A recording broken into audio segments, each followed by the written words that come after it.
Hello, everyone. This is Mary Kurek with Frontrunners Innovate, and I have a familiar face and a new face, but not so new. We'll talk about that in a minute. Alana Stott has been a frontrunner with us for about 3 years, maybe now, and have reason to bring her back and talk about some latest things she's got going on. And I want to introduce to you Alina Pelka, and she is out of Poland. She is the founder and CEO of the Yorghas Foundation, whom we as Frontrunners partner with. So we're very pleased to have her all the way from Poland to talk to us today and to be my co-host and share a little bit and ask some great questions of Alana as we get to know a little bit more about what she's doing now and maybe what she's been doing for the last few years as she has migrated from the UK to the US. But first, Alina, if you'll share a little bit about yourself and the Polish-based foundation Yorghas, and let us know some of the things you're doing.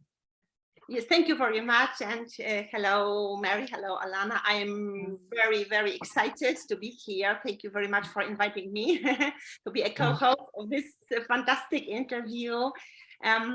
My name is Alina Pelka. I am the founder and the president of board at Yorghas Foundation. This is the organization I registered from over 4 years ago. It's headquartered in Poland, but has its regional office in Lilongwe, Malawi. So we are headquartered in Poland, based in Poland, but all we do and all our work is for Africa and in Africa.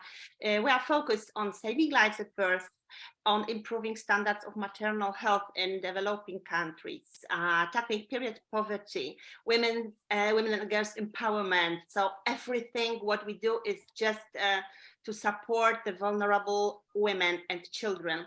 So far we have worked in Tanzania, Uganda, Nigeria, Sierra Leone, and Malawi. We also started our first project in the Gambia. So we are expanding our work, and our first focus country is Malawi because we have the office there. Well, this is just in a nutshell what we do. Okay, perfect. Thank you very much. Well, we have so many labels to put on Alana that we're just going to start with author, and we know that she has private security background and has a consultancy around that, along with being just an innovator in impact spaces. And we know that human trafficking is one of her big topics and issues, but she's a killer fundraiser, and she'll talk about that in a little bit.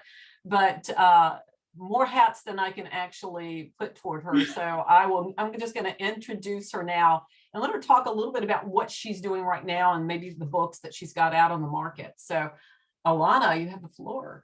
Tell us. Thank you. Yeah, it has been. I think I first spoke to you in 2018, so it's almost 5 years. Good Lord, has it been that long? I know. But yeah, it's there's been a lot changed, I guess, since then. We've moved to America, being one of them, and that was kind of during COVID. We just made that decision that we both really always wanted to do this, and I think COVID was the first time we actually sat down and said, what is it we want? What is it we want to do? And this was always on the cards, but you know what it was like. It was just a constant rat race. So we moved over here, and I think actually private security was something that I'd worked in for a lot of years, ever since Dean got out of the military in 2011. And as I spoke about before, that began because of the work in human trafficking. So there was a kind of identified as a problem that it was in Haiti was the first time I'd really been introduced to the issue of orphanages and human trafficking and things like that. So finding out that people that were trying to protect people had price tags on their head the minute that they went in to try and help these kids, and I'm talking kids like 18 months old that were being trafficked. So that was when I first started training to become a close protection officer myself, so that if the kids needed rescued, we could go in and do it without having to pay that price tag for guys to go in. So it's kind of evolved since then. We've worked in various different industries all around the security world. Then Dean done his bike ride in 2018, which was for a mental health campaign, but then that was almost my first, I guess, experience in mass fundraising, and that kind of kicked off my appetite for it, I guess. And I think the one thing that really, I think I was probably about 8 years old the first time I ever fundraising, you know, for, I think it was for famine in Africa. That was what I was raising before. So I did not know that about you. Yeah, so I think I raised about £100, but you know, in 1990 it was quite a lot. So I'd always had this interest in it, and funny enough, all the jobs that I'd ever done, I'd rarely had a job that was a salaried job. Most of my jobs were commission based, so I would, you know, do door-to-door sales, knocking doors, and it was all fully commissioned. So I'd always learned the kind of art of asking for money, I guess. So learning during the mental health campaign, I was learning different ways, and there was all these corporates and different politics, I guess, involved in fundraising. But the one thing that I identified quite quickly was that collaboration was like key to everything. Like people were working together. I was finding it so much easier to approach donors. And then I realized how many charities there were out there that were doing the exact same thing. You know, in one space, I think one specific area of mental health and veterans mental health in the UK had over 2,000 charities just working on that one specific area. So but they never worked together. Like they would never come together and help each other out. So once I started pulling them together to see what the effect it would have on donors and the effect it would have on the charities themselves, because they would learn these things that they hadn't previously discussed. And you know, there were so many reasons I was picking up on. You know, it could be that people wanted to be the first to achieve something, or people wanted to have that kind of glory of achieving it, or people were maybe super passionate about the cause and they wanted to keep that to themselves. There was a lot of reasons that people wouldn't collaborate, but when I would kind of dangle money in front of them and say, well, if you want this 500,000, you need to work together, you know, so it got them working a bit more together. So I learned all those different aspects of it, and then doing fundraisers and various different things, I was like, there's something in this. So I kind of digressed a bit there, but I'll come back to why I'd done that. My one of my greatest influences in life was my Auntie Molly. So my mum died when I was really young. My grandparents died, so I had my Auntie Molly as my world. So she was born in 1924, and you know, lived through the World War II.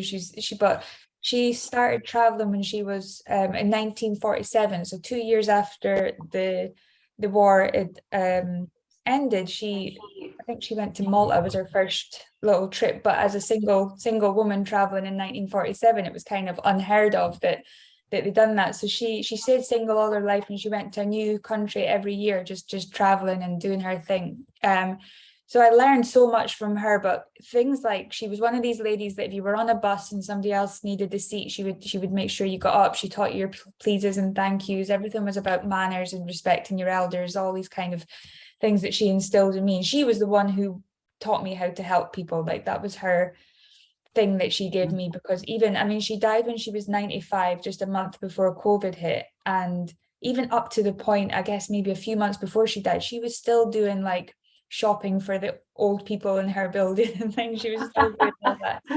So she'd always told me, I think when my mum had passed away, I used to write a lot when I was a kid. I used to love writing. And then when my mum died, I just stopped. I don't know why. I don't know the reasons behind it. I'm sure there's some psychological reason. But when Auntie Molly then died, I found her Parker pen that she had. I used to love just playing with as a kid. And it was almost like a light bulb moment. And weirdly enough, the funniest thing happened was she didn't have a lot of money when she died, but she had left a little bit of cash for everybody. And I came across this masterclass, which was a masterclass in writing. Excuse me. And it was £170. And I remember at the time we weren't doing fantastic financially, and I thought that's a lot of money to just kind of spend out with everything that's going on. And the next day in the post, this check arrived for 167. It was from her estate, so that was her last little bit of money. And then I put my hand in my pocket, and I had £3 coins in my pocket, so the total was 170. And I was like, that's kind of okay, you're telling me to write, and here's this pen. And I was like, okay, I'm writing. So I just started writing again, and then COVID kind of hit about a week later. And then I just was like writing every day, and just different things. Like it could be just a script that I wrote first, and then I started writing children's books. I wrote my own memoirs. And my next book that's coming out is called How to Ask for Money. And that really did just come about from so many conversations, people asking about money and how you ask for money. And I thought, you know what, I'm just going to put this down and see if I can make something out of it. And yeah, so I've released the children's books. I've released one. I've got 2 others coming out next year. How to Ask for Money comes out in May, and then my memoir Share Who Dares comes out in July. Wow. Question for you, because you didn't qualify this, but I have to say you raised quite a bit of money for that Heads Together campaign, that mental health campaign that you did. How much did you raise? We raised $1.3 million for that one. And there was sponsorship as well. So I kind of talk about that in the book, about how we got donations, sponsorship, how there's different elements of raising as well. But yeah, that was pretty impactful, because I think at the time when we started it, which was 2016, there was still a mental health stigma going on. There was still reluctance to talk about it. And I guess the money we raised was really good, but there was so much other things. Like we got the first suicide minister into the parliament in UK. We got mental health facilities built for veterans. We had one of the things was a place to be, which is a children's place for them to talk, just a place in schools that they could talk, and we got them into a number of different schools around the country. There was so many different little things that we got, as well as the cash, so it was good. Fantastic. This is impressive. When I read about it was just like that I found my new fundraising guru. It's really amazing. How did you do it? I think I just took it from everything that I've ever done. So I've always been interested in finance. Finance is always, when I was younger, I used to do accounting, and I used to always finish before everybody else in the class. It was just, money always was easy for me to do. But we grew up with no money. We didn't have anything. But my mum never let that be a negative. She would be, if you want something, you work for it and you buy it. There was no allowances in our house or anything. It was you got to work. So I think I started working when I was 11, and I wasn't allowed to be paid. The guy that had this cafe wouldn't pay me, but he paid me in cheese and ham croissants, and croissants were like super posh food from when I grew up. So I was like 11-year-old. Yeah.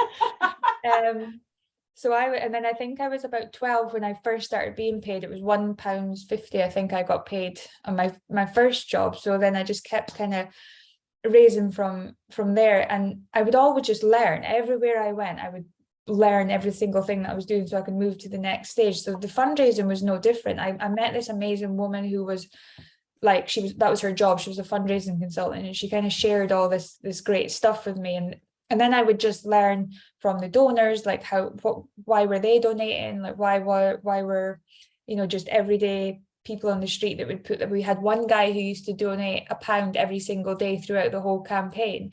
The little things like that I would say, what was his influence, what would make him want to do it. So just learning their mindsets. And then when I spoke to other people about fundraising, I'd say 9 out of 10 times people go straight into the cause. They tell me all about the cause and how sad I should feel about the situation that's going on and everything. Now it is because it's you feel super passionate about that cause. It's if you get me talking about human trafficking, I want to convert everybody to fight this, but there is some people that maybe don't really care, maybe aren't really interested. They prefer getting cheap clothes, and they prefer the way things are. They don't want anything to change. So if I want them to donate, I'm going to have to find another reason. And what I find when people are asking me about how do they raise money, they're so focused on the cause that they're not thinking about it as a business. And I always like to say fundraising is a business. So you take it on you're putting a business plan to someone and asking them for investment in your business, basically. Yeah. So that's probably my first tip there. I think you're absolutely right. I get to be on conversations with founders and innovators all the time. And I think you get so caught up in your baby, your thing that you're trying to put out there, that you forget most investors are more interested in, how are you going to pay me back, basically? Yeah. Not just the ROI, but I need to know that you've got the right credentials, you've got the right team, You've got all this in place. In fact, I had actually one investor tell me he would rather know about the team first than the product that's out there, because if the product can be great, but if the team can't pull it off and I'm not going to get my money back, then there's no point, you know. So flipping it around and seeing it from a different set of eyeballs, you know, to look at the picture a little bit differently is really key. That's an interesting insight. And that came right as you were talking about that, it came to my mind too. It's the same thing. It's the same thing when you're looking for, you know, donations and you're fundraising for something. But I mean, the two things I say that, you know, people say, what's the difference between fundraising and looking for investment in your business? And there isn't really any different. As you say, you're looking for your return on investment every time. And that with a charity, that could be, well, it could be tax, it could be that there's something in that cause that fits with your company. There could be, but they need to see what that return of investment is. And if they're not seeing it, and all they're hearing is, well, this business is going to be the best business you've ever seen, the investor's not going to invest in it unless they know exactly what the forecast looks like. And I think a lot of the time I'll say to somebody, you know, what do you need the money for? Well, we need it to keep our business running, or sorry, let's say the charity, we needed to keep the charity running, or we need it because we're fighting to cure cancer. Okay, but what is the money going to go on? Well, we're going to put it towards curing cancer. Like, no, specifically, what is the money going to go on? How are you going to cure cancer? What part of this, you know? And so many times they don't know the answer. And I think, well, if you walked in with a business plan like that to sell your company and you went, well, I don't know what I'm going to do, I don't know how I'm going to grow it, or what I'm going to, then investors would turn you away in a heartbeat. So I try and that's why when I wrote the book, I've wrote it directing it to businesses and to non-profits, so it's mixed with both. Nita, and you said that one's coming out in May, right? That one's May, yeah. I'm just almost completing that at the minute, so doing the editing process, which by the way is my least favorite part of writing a book. I hate it.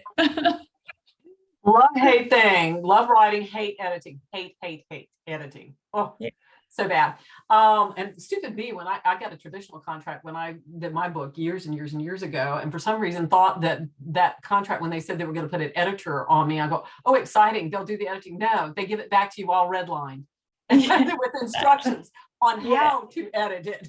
Yes, and I think we've done it through a traditional publisher with Dean's original book, and then we've done self-publishing, and I really think both ways is how much work you're willing to put into it. If you anybody that I speak to, and they say, no, but do you not want a traditional publisher? And I was like, you're still going to have to get them to do the work. They don't do it all for you. So you're either doing it yourself or somebody else is doing it, maybe with a bigger beast involved. But if you're not that 5 million followers or whatever, then they might not put that much effort into you. You've got to get them on the phone.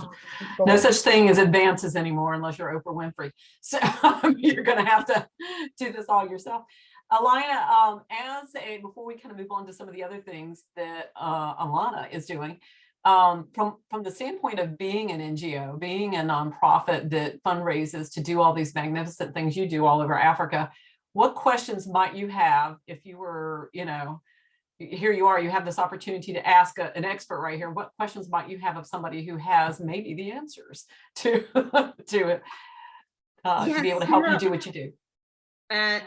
I think that because there's a saying and there's a rule already that business is done not between companies, but between people, right? People do business, not companies do business. And I think it is very similar with fundraising and with nonprofit work, that it's all about relationships.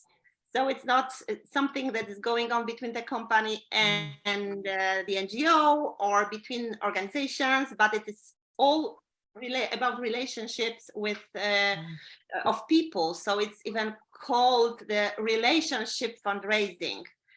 So what do you think? What is the role of such relationships in fundraising? Yeah, 100%. And I think during COVID, it was something that one of my parts of my business in security is doing due diligence, just checking up on people, doing background checks.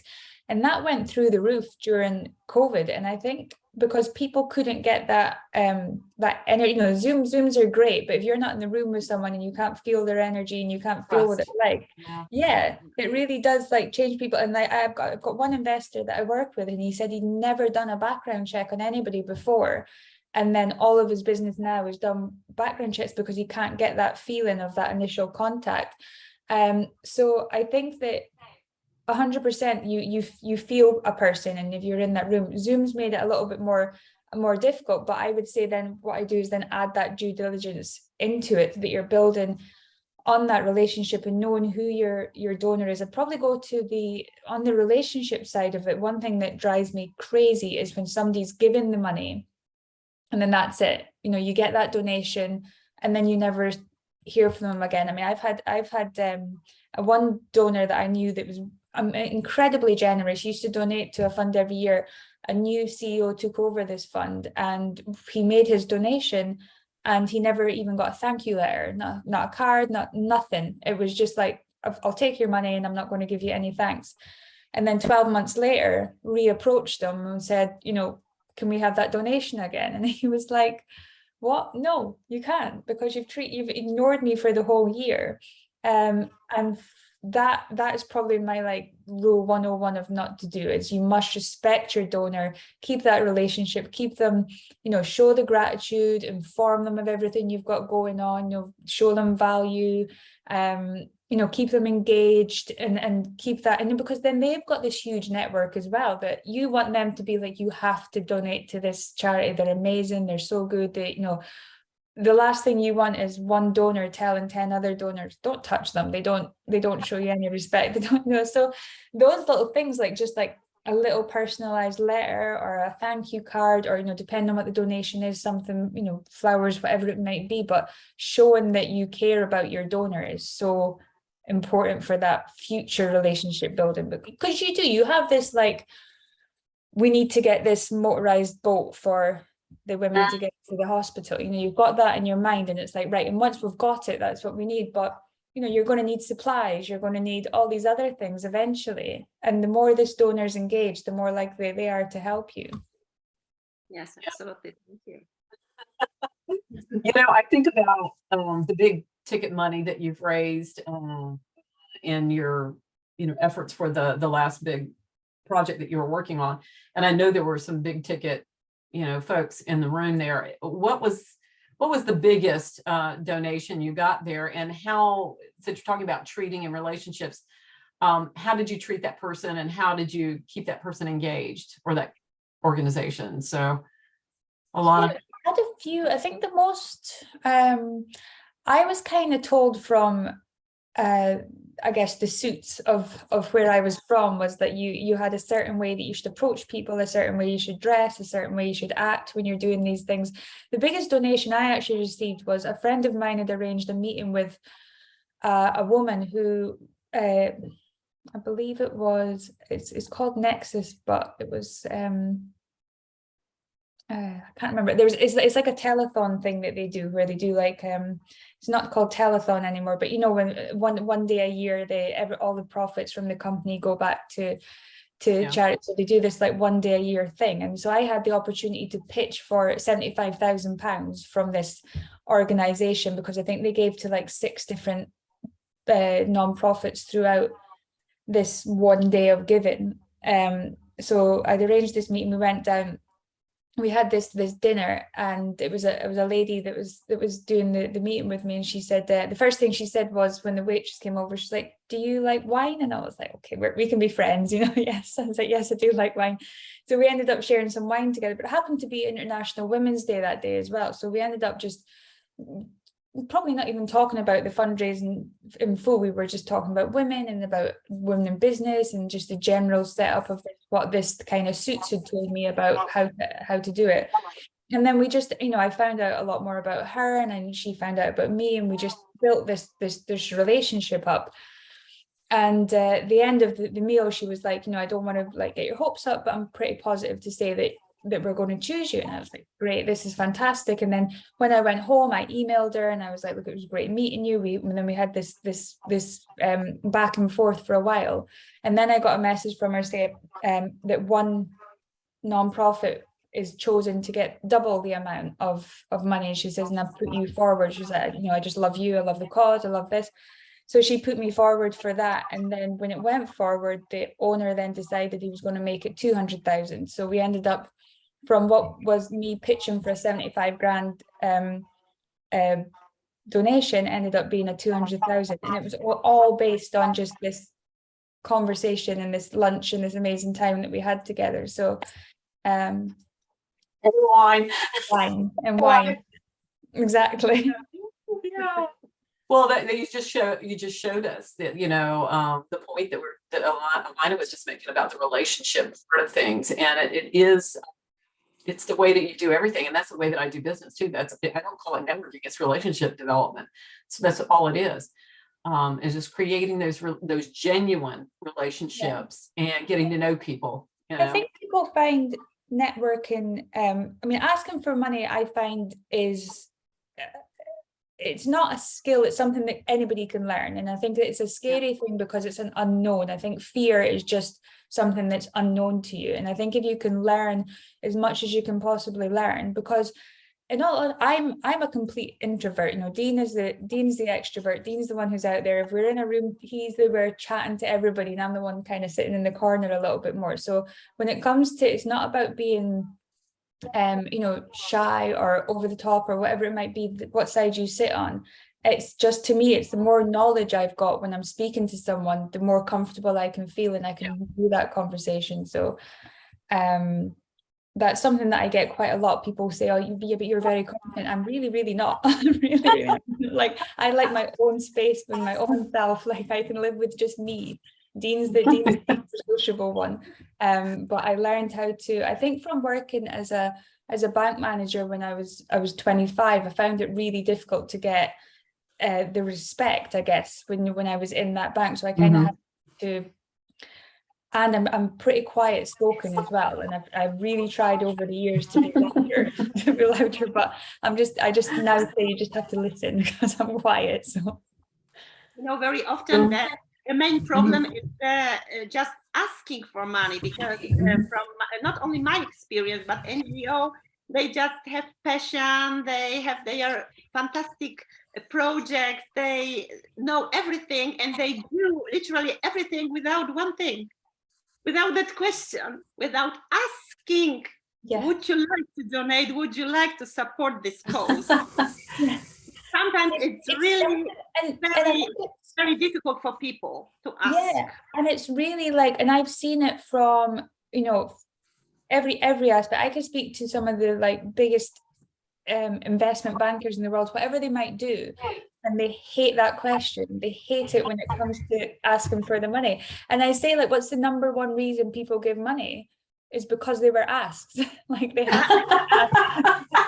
We have to ask. At the end of conversation, we have to ask this crucial question. That's the problem. Yeah.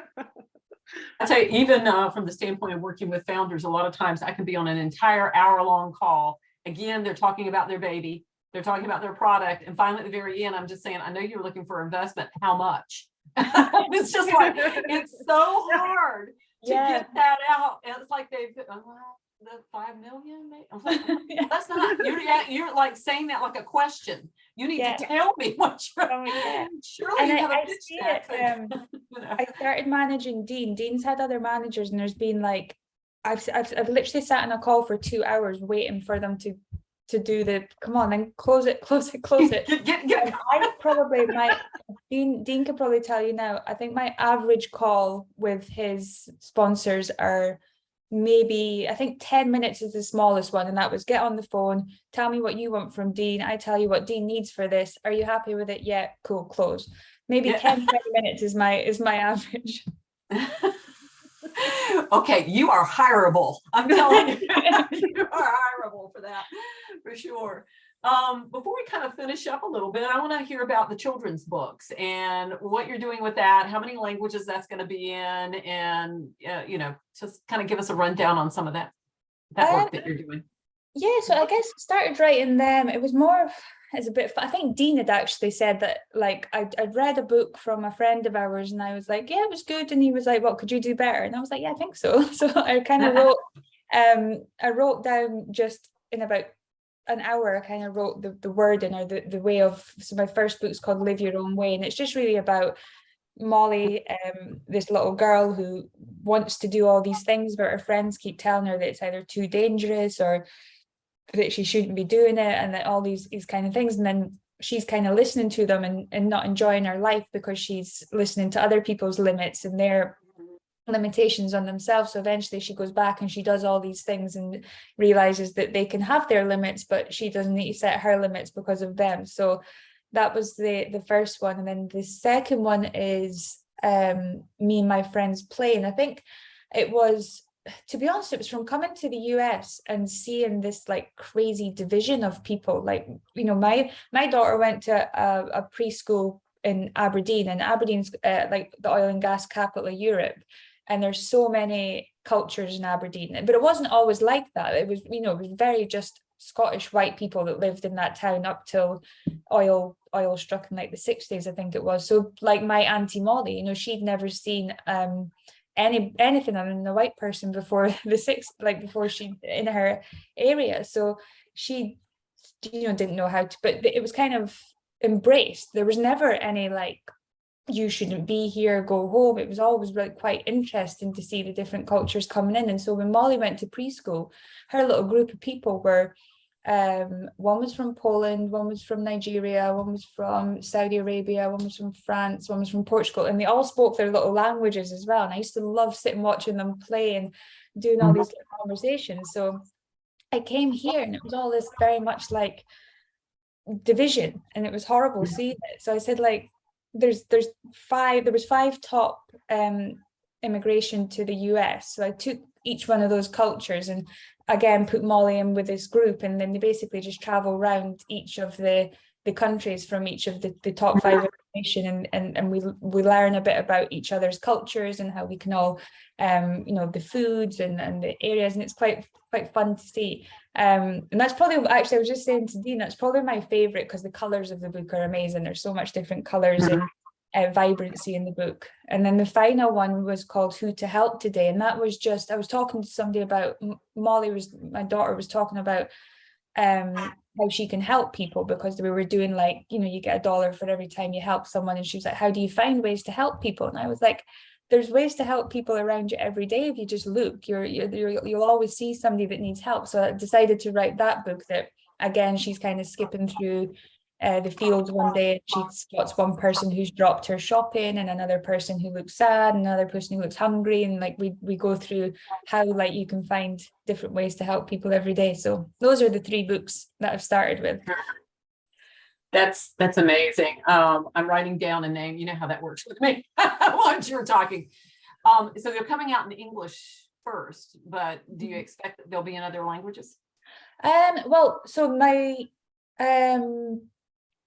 memoirs one, my assistant, she's her mom's from Mexico but only speaks Spanish, so she's asked me if I would do it in Spanish, and I hadn't, to be honest, Mary, I hadn't even thought about it, which is really bad, but I would love to do them in other languages, but I think it's going to see how it goes in the first one first. Again, I'm self-publishing them, so that's where I'll kind of have to see how it goes, but definitely would love to do it. They're coming out when are they going to be published? So the first one, Live Your Own Way, is out. Who to Help Today is, you put me on the spot now, is August, and then so Who to Help Today is October. Me and My Friends Play is August. Okay. How to Ask for Money is May, and She Who Dares is July. Cool. All right, I'm formulating an idea. Alina, you want to talk a minute while I get that idea fully formed? I'm going to spit it out to both of you in a minute. Okay, so yeah, from the standpoint of working with kids and youth, children, welfare, safety, women's empowerment, women's health, all of the things that I know that you center and focus on.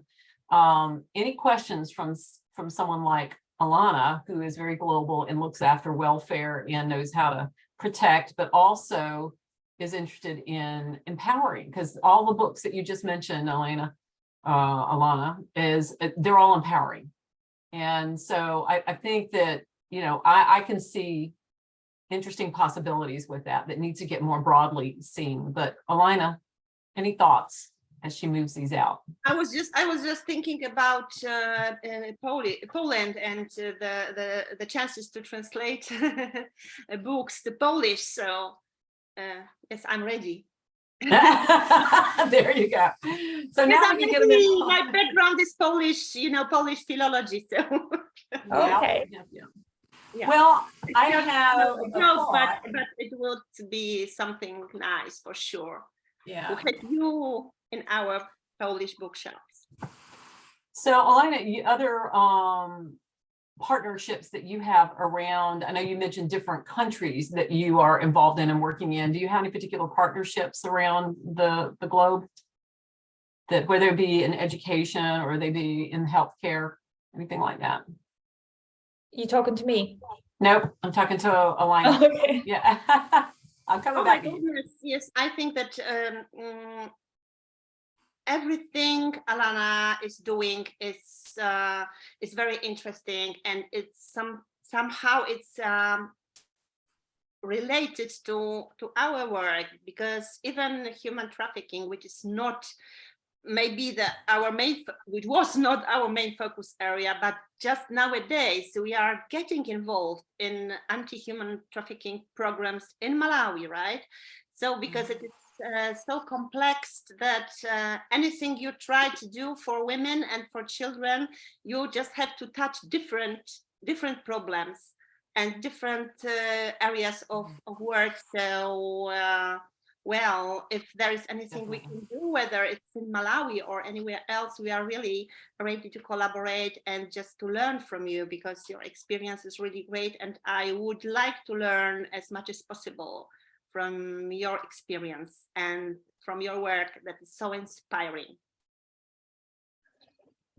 Yeah, well, I think as well, me and Dean are, well, the first thing we're going to do is we're going to Mexico in July, because I was saying to Dean that since we've almost got here, we've been working on all this kind of stuff, but Mary, you'll know that our biggest thing is to be out there helping people, and I feel like we haven't done, I mean, we're always doing something, or we're always like assisting somebody else doing something, but I was like, I need to kind of get hands-on again. So our first trip, and I need the kids as well, because the kids, MD knows Orange County in California, the kids are not great at the whole giving back thing here. So I said the kids are coming to Mexico with me to do some house building in the summer, so that's going to be getting us back into some movement. But I do want, we were talking the other day about, I mean, Tommy's absolute passion is animals. Like, he just wants to help the animals, that's his thing. So I was like, we need to go and do some stuff in Africa and also show Molly some bits. So I just want to start building that up again. So anything in that area that you need actual boots on the ground, Mary, I'm there. Okay. So interesting that you're going back to Mexico in July. There's a couple of things in my mind right now. And one of these things, I'm not sure if I've introduced you, Alina, but I should, and I will, I need to. But what's coming to my mind is Village Book Builders. Have I talked to you guys about them? Okay, Village Book Builders is out of Utah, and Tyler, I can't think of his last name right now, is the one who kind of founded it. And basically they build libraries in marginalized areas of the world. They have a library they've built in Malawi, Alina, and it's near a refugee center. And the first bunch of used laptops I got my hands on that I was going to try to send to my business partner in Nigeria. This gentleman happened to connect with me at the right time, and I knew about them because I had interviewed one of their staff members before, but this was actually the founder. And he said, if you'll send them to me, I however many you can get your hands on, I will reimburse you the shipping. And I said, well, okay. And so, and it really actually happened when my own laptop died over the summer, and I had to go, I thought it was dying, took it to the local computer repair people that I knew, I had used them before. And on the third trip there to pay my bill, I saw a whole stack of laptops sitting in the corner. And I said, what are you doing with those? Oh, we do this and that. I said, can I have them? And he said, but they may not work. I said, that's fine. That's fine. I don't care. I want them. He said, you can have those in any more that we get. I said, yes. I love you. Amazing. So I sent those off. There's like 18 of them, sent them off to Village Book Builders. They are refurbishing them. They have a team that does that. And then they're sending them off to Malawi. And the way they do that is they find people traveling there and they just, hey, Dean, they put like 3 or 4, if they'll carry 3 or 4 in their baggage, he's got somebody boots on the ground, will meet them at the airport and take delivery of them and make sure they get to where they're supposed to be. So anyway, I have 11 of them sitting under my desk again now, and these will probably, I'm in the process of working out how I can get these over to my business partner in Nigeria right now. But here's the thing, they have 3 programs in Mexico. I'll get back to that in a minute. They have some in Uganda, and the people that I've got connected to you guys, Alina, from Kiswa Mines. Yeah. Okay, I have hooked them up with them as well. What they do after they refurbish these laptops, they actually preload them with basic education programs. And then they put them in these libraries along with, I assume, books. So that's hence the idea that I was thinking, that how we could find sponsorships or whatever to give books that were in their language, and or to be able to stock some of these areas, whether it be in Mexico, wherever it may be, with these books, especially since they're empowering books and they're books with good global citizenship messages, basically. Yeah. Good character messages. So that's a thought, that connecting, you to them, and Alana, for the reason of just maybe seeing about the books, and I can front a conversation, find out from him how he does that, what he does. My understanding when I did the first interview is that they knew they had connections with corporations that would do employee tutoring and match the hours to dollars. So however many hours the tutors, their employees did, 6 hours a month or whatever, would be a match of dollars back to that organization, back to the nonprofit. So anyway, it's worth a conversation to check all that out. But also, Alina, from the standpoint of what you guys do all over the world, there could be a connecting point there that could, if it's drawing children there, then that's the place we want to get access to those kids and create something that's very useful and meaningful there. But there's that. Then aside from that, since you're going to Mexico, okay, I did a speaking engagement recently at the local Rotary Club via somebody from my church asked me who was active in it. He's active in International Rotary too. Not the same as what we just did, Alina, with Malawi, different Rotary Club. And as I was speaking to the group, I told them about what we were doing, in Malawi, or trying to do as far as with the big project, and then what we were doing with the boat. And one of the things they told me is they had just had a group go to Mexico that they had put $40,000 into building up some, educational programs and things like that there. And they have a particular area that they're working on. I'll have to find out. I start with a C, Kalachi or something like that. And I told him about Village Book Builders and all of that. But one of the things he said to me is I wish I could get some books that would be some in English and some in Spanish that I could get into their hands there. And so that made me think about, when you were talking about your books, that maybe there might be an opportunity to involve International Rotary again on a project like this, and maybe get some of your books that once I find out for sure what they think they might want to do, and see how many they might be able to get. And maybe they'll be going back down again they just came back about a month ago from there. And maybe they'll be going back down again, maybe over the summer. Well, I could check out with the company that I use to see what that process would look like if we. I mean, I'm sure they do it. So, how they, because it's been something that, I mean, I don't know if you've heard of Dolly Parton's Imagination Library. Yes. Well, I think when I was reading a bit more about that, just to find out that there was kids that had never owned a book, that just broke my heart. I was like, every kid should have a book in their hand and be able to read. And I know that, like, even now a lot of people do like Kindles and all that, but the feeling of your own book is to me, I love books, so I prefer the book. I read a book. So if there was any, like I was saying to Dean, I think Dean was going to maybe look at trying to get hold of Gavin Newsom to try and see about getting every kid in California, like of age, to have one of these books, or at least get them into every school so that it's got there. But worldwide is probably more beneficial. I think to. once you can get to the, like I say, you got to get to the spots where the kids come to. And in these marginalized areas of the world, it's going to be the gathering points, you know, where they are. I'd love to see back when, you know, back it up again, what you were talking about orphanages earlier and how that is such a point of contention for the human trafficking problem. That is like a point that it happens. I know it's right there, is being able to get really books like that in orphanages, you know. I must admit, I went to do Tommy's school the other day, it was terrifying. Like, I've literally presented to royal families and I've done all sorts, but standing in front of Tommy's classroom reading the book, It is as horrifying, isn't it? Teenagers is the worst, I'm going to tell you. Yeah, but then they're, you know, the kids are all maybe 5, 6 years old, and I read the book and the questions after, I was just like, this is amazing how it's just got their little minds going. And they were talking about fear and letting fear stop you and doing all these things, and I was like, this is so, I think Hema's got me into like Pretend City to do some, but I'm thinking I mean, if I could travel around reading the books in orphanages around Africa, I would be in a very happy place. That would be... There you go.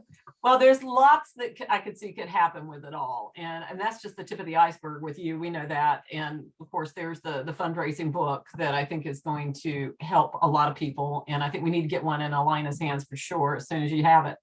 But yeah, so any final words from you, Alina? And I'll ask my final question to Alana.